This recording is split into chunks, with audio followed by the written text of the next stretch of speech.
മോഷ്ടാവിന്റെ കുത്തേറ്റ് ചികിത്സയിൽ കഴിയുന്ന ഹിന്ദി നടൻ സെയ്ഫ് അലി ഖാൻ അപകടനില തരണം ചെയ്തു.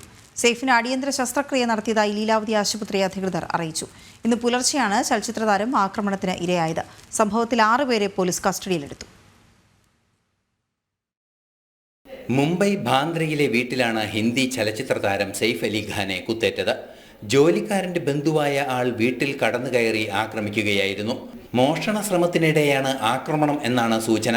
സെയ്ഫിന്റെ ശരീരത്തിൽ 6ഓളം കുത്തുകൾ ഏറ്റിട്ടുണ്ട്. ഗുരുതരമായ 2 മുറിവുകളിൽ അടിയന്തര ശസ്ത്രക്രിയ നടത്തി. സെയ്ഫ് അലി ഖാൻ അപകടനില തരണം ചെയ്തതായി ആശുപത്രി അധികൃതർ അറിയിച്ചു.